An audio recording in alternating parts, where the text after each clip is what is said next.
Welcome to the journey of success through simplest and target-oriented approach. Like, subscribe, share, target with Professor P's Positive Way.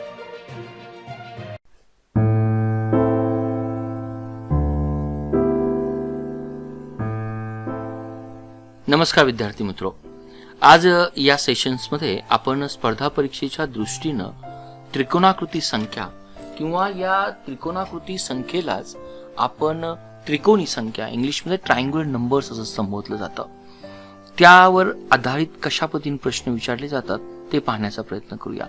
प्रथम triangular numbers म्हणजे काय, त्रिकोणी संख्या म्हणजे काय. काही नंबरची मी उदाहरणं देतो, त्यावरून आपल्याला कळेल की ट्रायंग्युलर नंबर्स म्हणजे काय. जर या ठिकाणी मी डॉटच्या साहाय्यानं काही नंबर जर दाखवण्याचा जर प्रयत्न केला तर हे डॉट मी डिनोट केल्यानंतर या स्वरूपामध्ये मला एक समभुज त्रिकोण मिळतो. म्हणजे या ठिकाणी 1+2 = 3 हा माझा त्रिकोणी नंबर आला. त्याच पद्धतीनं यालाच मी जर पुढे एक्सटेन्शन करण्याचा जर प्रयत्न केला, जर यापासून मला जर त्रिकोण आणि तोही त्रिकोण समभुज जर करायचा असेल तर या ठिकाणी रोजचा जर मी ॲडिशन केलं 1+2+3 म्हणजे हा मला 6 नंबर हा मला त्रिकोणी नंबर मिळतो.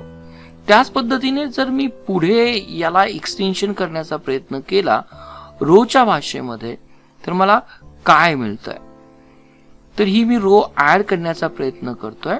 ही ऍड करत असताना माझ्या पहिल्या रो मध्ये 1 येतोय, दुसऱ्या रो मध्ये 2 येतोय, तिसऱ्या रो मध्ये 3 येतोय आणि चौथ्या रो मध्ये 4 येतोय. यांची जर मी बेरीज केली तर 10 हा नंबर जो काही येतोय तो मला ट्रायंग्युलर नंबर आहे. म्हणजे त्रिकोणी संख्या ही अशी संख्या आहे की ज्या संख्येच्या द्वारे डॉटच्या आधारे आपण त्रिकोणाला रिप्रेझेंट करू शकतो. ही याची एक सिंपल डेफिनेशन झाली.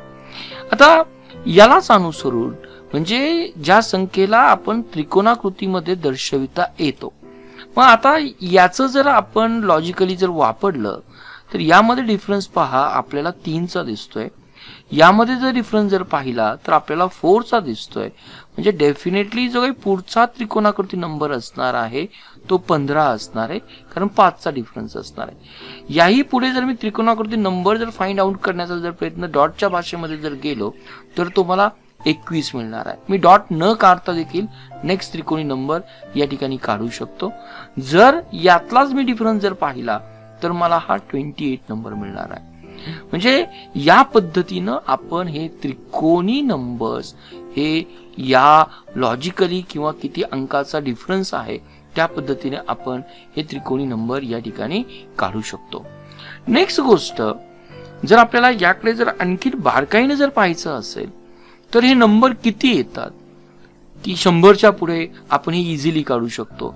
जसं या ठिकाणी 36 मध्ये 9 जर ऍड केले तर आपल्याला 45 मिळतील. 45 मध्ये 10 जर ऍड केले तर 55 नंबर मिळेल. 55 मध्ये 11 जर ऍड केले तर आपल्याला या ठिकाणी 66 नंबर मिळेल.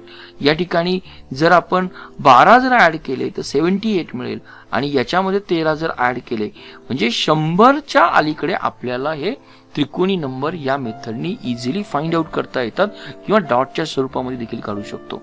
पण नेक्स्ट प्रश्न पडतो की 100च्या पुढे मला त्रिकोणी नंबर जर काढायचे असेल तर मला काही सूत्र आहेत का किंवा कुठल्या सूत्राच्या द्वारे मी त्रिकोणी नंबर काढू शकतो. तर कुठलीही त्रिकोणी संख्या जर मला काढायची जर असेल तर मला हे सूत्र या ठिकाणी लक्षात ठेवावं लागेल. त्रिकोणी संख्या बरोबर की ज्या काही 2 क्रमवार संख्या आहेत, कुठल्याही 2 क्रमवार या नैसर्गिक संख्या, 2 क्रमवार संख्या, या 2 क्रमवार संख्यांचा गुणाकार आणि या गुणाकाराची निमपट किंवा जर याला मी 2 नी जर डिवाइड केलं तर जो काही नंबर मला भेटेल तो किंवा माझा त्रिकोणी संख्या असेल. आपण या ठिकाणी मुद्दाम 2 एक्झाम्पल घेऊया. जर मला त्रिकोणी संख्या जर काढायची असेल, जर मी एक नैसर्गिक संख्या 15 जर घेतली असेल तर तिची नेक्स्ट क्रमवार संख्या जी काही येणार आहे 16 येणार आहे. याला जर मी 2 ने भागण्याचा जर प्रयत्न केला तर या ठिकाणी आणि 15/8 जर विचार केला तर 120. तर ही 120 माझी या ठिकाणी मला त्रिकोणी संख्या दिसून येते. त्याच पद्धतीने जर मी दुसरं जर उदाहरण घेण्याचा जर प्रयत्न केला, मला 28 हा जर नंबर जर घेतला, त्याच्या पुढील क्रमवार संख्या ही 29 येते. तिला जर 2 ने मी डिव्हाइडचा प्रयत्न जर केला तर बे 1 बे आणि या ठिकाणी मला 14 दिसून येतात. आणि ज्यावेळेस मी 29 आणि 14चं मल्टिप्लिकेशन करेल त्यावेळेस मला जी काही संख्या येणार आहे ती 406 येणार आहे. म्हणजे या पद्धतीनं हा जो काही फॉर्म्युला मला आहे तो फॉर्म्युला मला पाठ करावा लागेल. त्या पद्धतीनं मला कुठलीही त्रिकोणी संख्या ही मला काढता येईल. होपफुली मला वाटतं हा फॉर्म्युलाही आपण या ठिकाणी लक्षात घेऊया. आता मागच्या उदाहरणामध्ये आपण त्रिकोणी संख्या जी आपण 120 काढली आणि दुसरी जी काही संख्या काढली ती आपण 406 काढली. तर 406 आपण कशी काढली, तर 406 मध्ये आपण पहिली संख्या 28 घेतली, त्यानंतर क्रमवार संख्या 29 आले. या ठिकाणी 120 संख्या कशी काढली, पहिली संख्या 15 घेतली आणि नेक्स्ट संख्या आपण 16 घेतली आणि त्याची निमपट केली.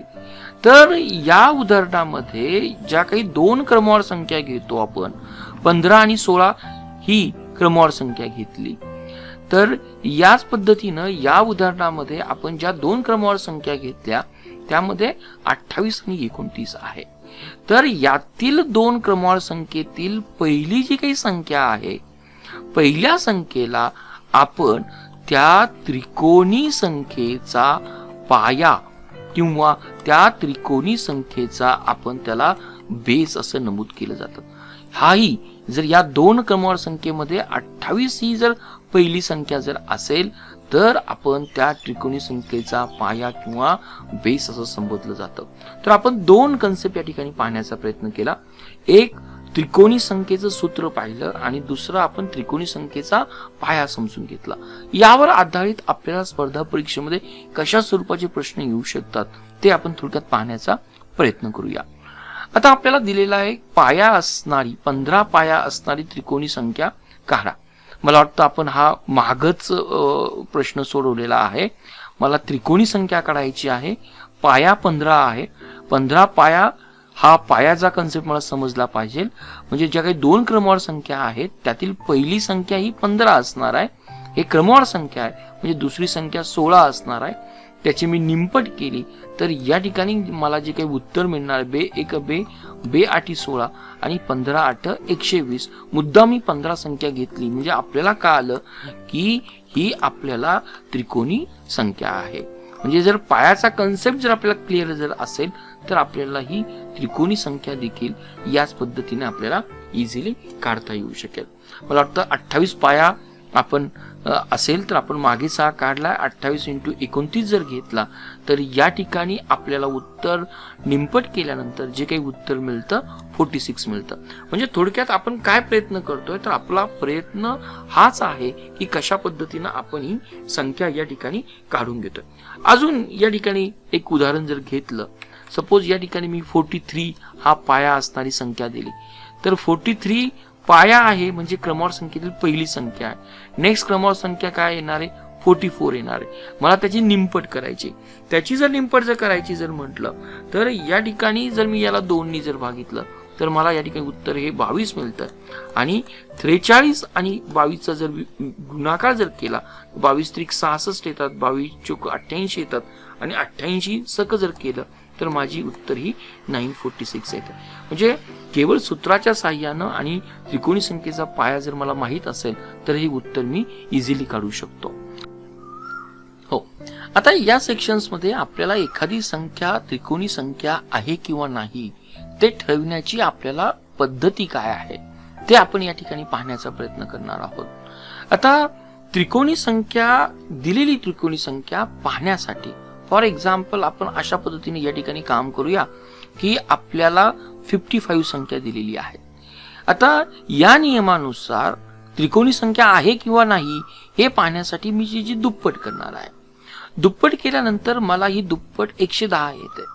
आता 110 या संख्येचे अवयव मी अशा पद्धतीने पाडणार आहे की त्यामध्ये मला 2 क्रमवार संख्या मिळाल्या पाहिजे.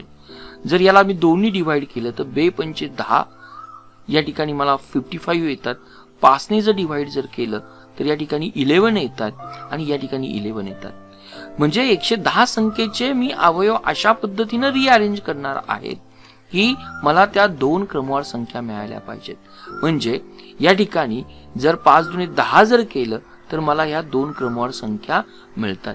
म्हणजे जर ह्या 2 क्रमवार जर संख्या जर असेल तर मला दिलेली संख्या ही त्रिकोणी संख्या असेल.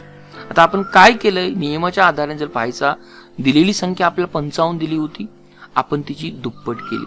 तर त्या उत्तराचे आपण काय केले, अशा पद्धतीनं अवयव पाडलेले आहेत की ते अवयव 2 क्रमवार संख्या असतील आणि या 2 क्रमवार संख्याचे अवयव जर पडले तर ती डेफिनेटली त्रिकोणी संख्या आहे. परंतु या ठिकाणी जर 2 क्रमवार अवयव नसतील, म्हणजे जर अवयव या ठिकाणी 10 आले आणि दुसरा अवयव जर 15 आले तर ही त्रिकोणी संख्या नाही. हे आपण या ठिकाणी समजून घेणं तेवढंच महत्वाचं आहे. अजून एखादी मी एक्झाम्पल देतो म्हणजे आपल्याला ते इझिली लक्षात येऊन जाईल की ते आहे किंवा नाही. फॉर एक्झाम्पल आपल्याला 231 ही संख्या दिलेली आहे आणि आपल्याला ही त्रिकोणी संख्या ओळखायची आहे. तर आपण काय करणार, या 231 आपण या ठिकाणी आपण तिचं दुप्पट करणार. ती 2 आली, 3 दुणे 6 आली, 2 दुणे 4 आली. आता 462 या संख्येचे आपल्याला अवयव पडायचे आहे. 2चा जर विचार केला तर या ठिकाणी 2 दुणे 4, 2 त्रिक 6 आलं, या ठिकाणी 1 आलं आणि 1 आल्यानंतर या ठिकाणी जर 7नी जर मी डिवाइड करण्याचा जर प्रयत्न केला तर या ठिकाणी 7 त्रिक 21 आलं, 2 बाकी राहिले, या ठिकाणी 33 आलं. परत या ठिकाणी 3ने जर डिवाइडचा जर प्रयत्न केला तर या ठिकाणी मला 11 आले, 11 भागिले 11 आले. तर बारकाईने जर मी या ठिकाणी जर प्रयत्न केला तर या ठिकाणी मला हे अवयव येत आहेत का, जर मी जर पाहिलं या ठिकाणी अरेंजमेंट जर मी अशा पद्धतीने जर केली या 462 ची, तर मला डेफिनेटली 11 दुणे 22 आणि 7 त्रिक 21 मिळतात. म्हणजे हा 21 आणि 22 या दोन्ही संख्या मला क्रमवार मिळतात. म्हणून या नियमाप्रमाणे दिलेली 231 संख्या ही माझी काय असणार आहे, त्रिकोणी संख्या असणार आहे. हा पॉइंट या ठिकाणी मी समजून घेतला. आता यावर आधारित 153 ही आपल्याला त्रिकोणी संख्या दिलेली आहे, तिचा पाया आपल्याला चूज करायचा आहे. आपण पहिल्यांदा सूत्र मांडून घेऊया. हे सूत्र काय दिलेलं आहे आपल्याला, सूत्र हे दिलेलं आहे की कुठलीही त्रिकोणी संख्या बरोबर की 2 क्रमवार संख्येचा गुणाकार. म्हणजे ही पहिली संख्या असणार आहे आणि ही दुसरी संख्या असणार आहे, परंतु या दोन्ही संख्या कशा असणं गरजेचं आहे, क्रमवार असणं गरजेचं आहे. त्यांचा गुणाकार आणि त्या गुणाकाराची मला निमपट करायची आहे. आता सूत्राप्रमाणे मला ही 153 ही संख्या दिलेली आहे आणि मला या ठिकाणच्या या दोन्ही संख्या मला फाइंड आउट करायच्या आहे. म्हणजे या दोन्ही संख्या जर फाइंड आउट करायचं असेल तर माझ्याकडे काही नियम आहेत का, तर यातील ही पहिली संख्या आणि त्याची मला दुसरी संख्या ही क्रमवार असणं गरजेचं आहे.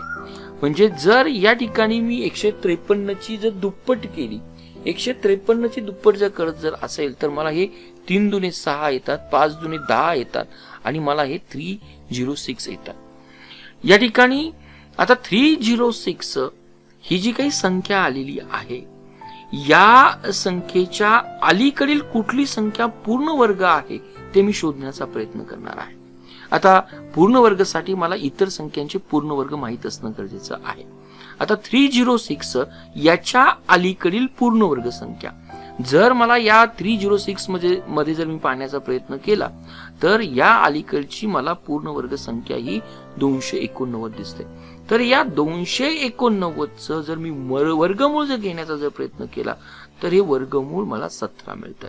म्हणजे ही जी काही 17 जी काही संख्या असेल ही या त्रिकोणी संख्येचा पाया असणार आहे. आणि दुसरी कुठली संख्या असणार आहे तर ती क्रमवार संख्या असणार आहे. 17 नंतर येणारी 18 संख्या येणार आहे. तर थोडक्यात या पद्धतीनं मी वर्कआउट करणं गरजेचं आहे. काय केलंय, आपल्याला जी काही त्रिकोणी संख्या दिली इनडायरेक्टली आपण त्या त्रिकोणी संख्येचा दुप्पट करतोय. दुप्पट केल्यानंतर आपण अशी संख्या शोधतोय की त्या दुपटीच्या कमी असणारी पूर्णवर्ग संख्या. दुपटीच्या कमी कुठली पूर्णवर्ग संख्या आहे? तर 289 येते. म्हणजे 289 कुणाचं वर्गमूळ आहे?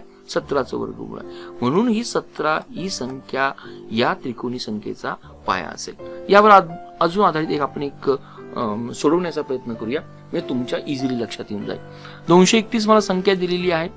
231 या ठिकाणी मी दुप्पट करणार आहे. याची दुप्पट केल्यानंतर या ठिकाणी मला 462 हे उत्तर मिळतं.